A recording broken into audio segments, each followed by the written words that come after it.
Au début, je l'ai vue 2 fois par semaine, ma psy, tellement j'étais en bad. Et ça m'a un peu sorti du caca, quoi, si je puis dire. Je pense que la psy, c'est quelque chose, mais les médicaments aussi, c'est carrément un sujet que les Français ne veulent pas aborder. Ça va ?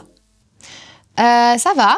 Comme je sors un album, je suis anxieuse. La dernière fois où j'ai été très anxieuse et où j'ai vécu un grand bad de plusieurs semaines, c'était quand j'ai terminé ma tournée en septembre dernier, parce que j'avais plus aucun repère et que mon quotidien depuis 5-6 ans, c'était la tournée et faire des albums. Et là, j'avais une espèce de temps indéfini où j'avais plus rien à faire. Et une de mes plus grandes angoisses dans la vie, c'est le vide. Quand ça va pas du tout et que tu sais pas trop pourquoi, parce que souvent c'est un peu ça qui est compliqué, c'est que tu sais pas identifier une cause, t'as l'impression qu'il y a 10 trucs différents qui te font de la peine. Une psy ou un psy, c'est quand même un peu la base, parce que tu peux parler avec une personne qui n'a aucun jugement, qui est une personne extérieure, qui n'est pas ton ami, qui n'est pas ta famille, et tu peux dire plus facilement des choses parfois difficiles à dire à ton entourage. Je suis incapable de parler de mes émotions à mon entourage, même très proche, alors que aller voir une psy, pour moi, c'est vraiment comme si je parlais à une illustre inconnue. Au début, je l'ai vue 2 fois par semaine, ma psy, tellement j'étais en bad. Et ça m'a un peu sorti du caca, quoi, si je puis dire. Une série, un truc, quelque chose, en tout cas, auquel tu t'es un peu raccroché pour te faire du bien, justement.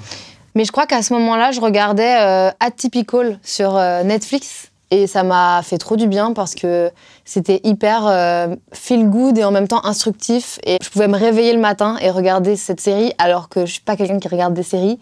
Et donc c'était à la fois une preuve que j'étais pas hyper bien parce que je me levais et que directement je regardais une série. Et à la fois c'était quelque chose de très réconfortant. Dans le même ordre d'idée, il y a aussi les médicaments pour la santé mentale que tout le monde stigmatise et tout le monde a l'impression que c'est hyper grave de prendre des médicaments. En fait, c'est irresponsable de te dire que tu vas guérir tout seul ta dépression ou ton trouble d'anxiété. Je pense que la psy, c'est quelque chose, mais les médicaments aussi, c'est carrément un sujet que les Français ne veulent pas aborder. Enfin, vraiment, moi, j'ai vraiment entendu des discours de gens qui disent que les médicaments, c'est mauvais et tout, et je suis en mode genre, mais en fait, c'est hyper dangereux de penser ça parce que il y a plein de gens qui en ont vraiment besoin, et il y a plein de gens qui ont des troubles de santé mentaux qui ne se règlent pas tout seuls, en fait. Ça n'existe pas, en fait, ça. Et moi, je me suis mis aussi à en parler et à m'y intéresser beaucoup en allant au Canada, parce que c'est beaucoup moins tabou, en fait, là-bas, la santé mentale.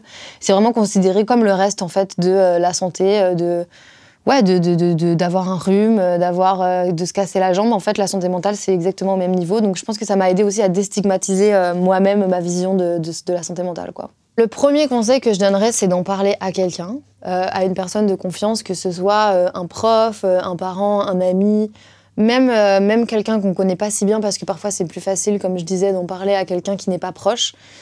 Et de demander de l'aide, en fait, ça n'existe pas de se sentir bien toute sa vie. Rester seul, ça veut juste dire subir et se sentir mal tout seul et ne pas avoir de solution et s'enfermer. Et en fait, ça ne fera qu'empirer, je pense, la situation.